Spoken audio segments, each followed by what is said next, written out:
بسم اللہ الرحمن الرحیم۔ السلام علیکم ناظرین کرام، میں ہوں کامران آغا اور آپ ہمارا یوٹیوب چینل سوال ہے پاکستان کا دیکھ رہے ہیں۔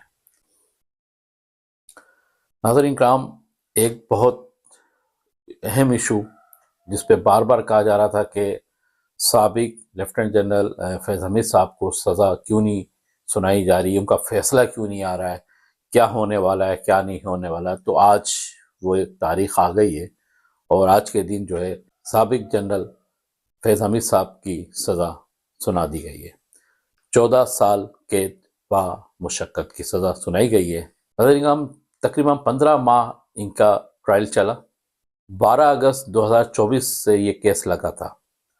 اس میں DGI کے مطابق اس میں تمام قانونی تقاضوں کو پورا کیا گیا۔ جو ملزم کے جو وکلا کی رسائی تھی، دیگر معاملات تھے، گواہان کے معاملات تھے، ان سب تک رسائی دی گئی۔ DGI کے مطابق سزا کا اطلاق جو ہے آج سے ہی شروع ہو گیا ہے۔ ان پہ 4 مقدمات تھے جن میں سر فہرست 9 مئی کے واقعات تھے، سیاسی جو معاملات ہیں اس میں سرگرمیاں تھیں، اختیارات اور وسائل کا غلط استعمال تھا، اور سب سے بڑا جو اگر دیکھا جائے تو اس میں یہ تھا کہ جو افواج پاکستان، جو پاکستان کے لیے ایک بڑی ستون کا درجہ رکھتی ہے، پاکستانی عوام کے لیے ایک ایسا ادارہ جس پہ قوم فخر کرتی ہے، اس ادارے کو ڈیمیج کرنے کی کوشش کی گئی موجودہ جو سابق حکومت تھی عمران خان صاحب کی، ان کے ساتھ مل کے۔ اور میں سمجھتا ہوں کہ یہ سب سے بڑی خطرناک چیز تھی کہ اداروں کو اداروں سے لڑوایا جائے۔ 9 مئی کے واقعات آپ کے سامنے ہیں، اس میں کیا ہو سکتا تھا؟ GHQ، کوئی تصور کر سکتا تھا کہ GHQ پہ کوئی حملہ کر سکتا ہے؟ ناقابل یقین، مگر کیا گیا۔ تو ظاہر ہے جب پیچھے کوئی کھڑا ہوتا ہے، پیچھے سے کوئی پلاننگ ہوتی ہے، کوئی مطلب اس کو گائیڈ کر رہا ہوتا ہے، تب یہ ایسے کام ہوتے ہیں۔ تو یہ پاکستان کی بدنامی کا بھی باعث بنا۔ بہرحال یہ فیصلہ آ چکا ہے۔ تقریباً 27 گواہ پیش کیے گئے، جس میں سے کچھ گواہ سابق جنرل فیض حمید صاحب کے بھی تھے، مگر ان گواہوں کی جو انہوں نے گواہ دیے، ان کی جب اس تفتیش کی گئی تو وہ ناقص نکلے، جبکہ اکثریت کی جو گواہ جو ان کے خلاف تھیں، وہ جو انہوں نے گواہی دی وہ ثبوت کے ساتھ جو ہیں وہ ٹیلی ہوئے۔ تو اس بنا پہ تقریباً 15 ماہ کا عرصہ گزرا اور اس کی یہ فیصلہ آیا۔ اب فیصلہ آنے کے بعد ناظرین کرام ایک بڑا کوسچن مارک ہے بانی PTI عمران خان صاحب کے اوپر بھی، کہ اب کیا عمران خان صاحب کی جو یہ فیصلہ آیا ہے، ان کی بھی جو فوجی عدالت میں ان کی پیشی ہوگی، کیا ان سے بھی سوال جواب کیے جائیں گے، اور وہ تمام سیاسی جماعتیں اور جو سرکاری افسران جو ان کے سہولت کار تھے یا ان کے ساتھ مل کے کام کر رہے تھے، کیا وہ سب بھی اب قانون کے شکنجے میں ہوں گے یا نہیں؟ افواج پاکستان کا سب سے مقدم ادارہ ہے، اور اس کی ساکھ کو برقرار رکھنا ہم سب کی ذمہ داری ہے، پاکستانی قوم کی ذمہ داری ہے۔ دنیا ایک الگ نظر سے پاکستان کو دیکھتی ہے، اور اگر ہماری یہ افواج نہ ہو اور ہماری یہ عسکری قیادت نہ ہو تو یقیناً جو ہے نا دوسرے ملک جو ہے نا پاکستان کو کچھ بھی نہیں سمجھیں گے۔ ناظرین کرام، آج پھر KP کے وزیر اعلیٰ سہیل آفریدی صاحب جو ہیں وہ اڈالیا جیل تشریف لے آئے، وہی پروٹوکول سرکاری، وہی سرکاری پیٹرول کے ساتھ اور اپنی پوری لشکر کے ساتھ وہ آ گئے، اور ظاہر ہے ان پہ پابندی ہے ملنے پہ تو ان کو روک لیا گیا ہے۔ انہوں نے آ کے وہاں پہ تھوڑا سا میڈیا ٹاک کی۔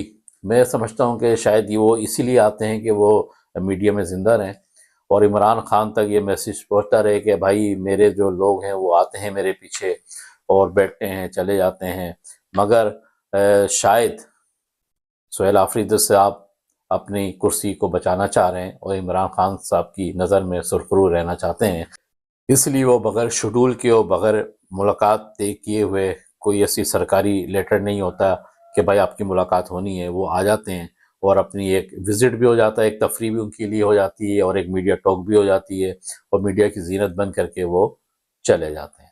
ناظرین کرام، 9 مئی کا واقعہ جو کہ بہت ہی پاکستان کی تاریخ کا سیاہ ترین واقعہ ہے۔ کیا اس کے ملزمان کو کیف کردار تک اب پہنچایا جائے گا؟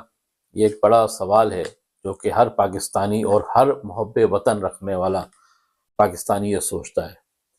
کیا اب اس سزا کے بعد کیا عمران خان صاحب کو دوسری جو جیل شفٹ کرنے کے معاملات تھے اور کہا یہ جا رہا تھا، بلکہ تقریباً فیصلہ کر لیا گیا تھا کہ اگر اسی قسم کے دھرنے اور دیگر معاملات ہوتے رہیں گے پی ٹی آئی کی قیادت کی جانب سے، تو عمران خان صاحب کو شاید دوسرے جیل منتقل کر دیا جائے۔ اب دیکھنا یہ ہے کہ یہ فیصلہ بھی آ گیا جس کا انتظار تھا کافی لوگوں کو۔ اس کے بعد عمران خان بانی تحریک انصاف کے ساتھ کیا ہوتا ہے؟ کیا وہ اسی جیل میں رہیں گے؟ کیا وہ فوجی عدالتوں کا بھی سامنا کریں گے؟ کیا وہ 9 مئی کے واقعات پر اور جو فوجی جو ادارے ہیں آپس میں لڑوانے کے جو انہوں نے جو یہ پلان کیا تھا سابق جنرل فیض حمید صاحب کے ساتھ مل کے، تو کیا ان پہ معافی مانگیں گے؟ کیا یہ اپنے الفاظ واپس لیں گے؟ میرا خیال ہے کہ اگر وہ واپس لے لیتے ہیں الفاظ اور معافی مانگ لیتے ہیں تو شاید نرم رویہ اختیار ہو جائے اور عمران صاحب شاید باہر بھی آ جائیں، کیونکہ 9 مئی کا واقعہ ایک ایسا واقعہ ہے اور بار بار یہ کہا جا رہا ہے کہ یہ 9 مئی کے جو واقعات کے جو ملزمان ہیں ان کو قانون اور آئین کے مطابق کیف کردار تک پہنچایا جائے گا۔ دیکھنا یہ ہے کہ یہ کب اور کیسے ہوگا۔ ناظرین کرام، تحریک انصاف کی سیاست اب کس طرف جائے گی؟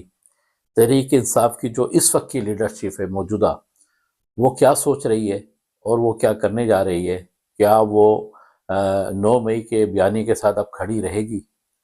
کیا وہ جو صورتحال پچھلے عمران خان کے دور حکومت جو کرپشن کے جو بازار گرم ہوئے، جن کے ثبوت موجود ہیں، جن کے اسکینڈلس موجود ہیں، یہ میں اپنی جانب سے نہیں کہہ رہا، یہ آپ سوشل میڈیا میں دیکھتے ہوں گے، پبلش ہوئی ہیں اخبارات میں بہت ساری چیزیں، تو یہ اس کے خلاف کیا وہ پیچھے ہٹیں گے؟ کیا عمران خان صاحب کی جو حکومت نے گورننس کے جو نظام تھے وہ کس طرح چلائے جا رہے تھے، کیا وہ اس سے پیچھے ہٹیں گے؟ یہ بہت سارے سوالات ہیں اب تحریک انصاف کی موجودہ لیڈرشپ کے کہ وہ کس جانب دیکھ رہی ہے اور کیا وہ مصالحت کا کردار ادا کرنے کو تیار ہوتی ہے موجودہ حکومت کے ساتھ، کیونکہ موجودہ حکومت جو ہے وہ ان سے رابطے میں ہے اور ہونا بھی چاہیے، کیونکہ بات چیت کا دروازہ کبھی بند نہیں ہونا چاہیے، تو پھر سیاست کا عمل ہی جو ہے وہ بات چیت اور ٹیبل ٹاک پہ ہی ہوتا ہے۔ تو میرا خیال ہے کہ یہ بات چیت کا جو دروازہ ہے یہ کھلا رہنا چاہیے اور عنقریب ہو سکتا ہے کہ اب کوئی نئی تبدیلی جو ہے وہ واقع ہو سکتی ہے۔ کام گزشتہ روز سے پاکستان پیپلز پارٹی کے جو چیئرمین ہیں بلاول بھٹو زرداری صاحب، انہوں نے ایک جو پریس کانفرنس کی تھی اور میڈیا ٹاک کی تھی، لگتا ہے کہ وہ سندھ کی تقسیم کے لیے کچھ رضامند ہیں، اور ان کی جو باڈی لینگویج تھی وہ بھی یہی ظاہر کر رہی تھی۔ نون لیگ کے جو رہنما ہیں ان کا بھی یہ کہنا ہے کہ پنجاب میں ہی خالی صوبے نہیں بنیں گے، اگر صوبے بنیں گے تو پورے پاکستان میں بنیں گے۔ ایم کیو ایم پاکستان اس حوالے سے بالکل بہت محتاط رویہ اختیار کیا ہوا انہوں نے، کیونکہ ظاہر ہے ان کی اتحادی حکومت ہے اور سب کے ساتھ انہوں نے عہد وفا کر لیا ہے، تو ایم کیو ایم پاکستان کے جو رہنما ہیں وہ ان کی صوبے کے حوالے سے کوئی مضبوط بیان نہیں آ رہا، اور اب تو بالکل ہی تھوڑی سی خاموشی چھا گئی ہے۔ کیا اس خاموشی کی وجہ کیا ہے؟ کیا صوبے پہ اب بات نہیں ہوگی؟ 28ویں ترمیم جو ہے وہ نہیں آ رہی، اور 27ویں جو آئینی ترمیم آئی ہے اس پہ عمل درآمد کب سے شروع ہوگا؟ کیا معاملات ہوں گے؟ بلدیاتی نظام کے اختیارات کے کیا وسائل ہوں گے؟ ناظرین، یہ وہ سوالات ہیں جو آنے والا وقت ثابت کرے گا، مگر جو صورتحال ہے اس وقت کے صوبوں کے حوالے سے، دیگر حوالے سے، گورنر راج کے حوالے سے، گورنر تبدیل ہونے کے حوالے سے، یہ ساری خبریں جو ہیں ابھی بالکل جو ہے وہ نیچے کی طرف چلی گئی ہیں۔ افواج پاکستان پاکستانی قوم کا سر کا تاج ہیں، خواریوں سے، دہشت گردوں سے اور جو دشمن ممالک ہیں ان سے یہ ہمارے جوان جو ہے لڑتے ہوئے اپنی جانوں کا نذرانہ پیش کر رہے ہیں، اور اس کے بدولت جو ہے ہم اپنی سکون کی نیند سو رہے ہیں۔ حالانکہ مہنگائی نے عوام کو سونے نہیں دیا، حالانکہ مہنگائی نے اور جو کرپشن ہے اس ملک کی سب سے بڑی جو دمک کی طرح چاٹ رہا ہے اس ملک کو، اس نے عوام کی نیندیں اڑائی ہوئی ہیں، مگر ایک سکون ہے کہ ہم دشمنوں سے تو محفوظ ہیں۔ کیونکہ ناظرین، سوال ہے پاکستان کا، اپنا بہت خیال رکھیے گا۔ پاکستان زندہ باد۔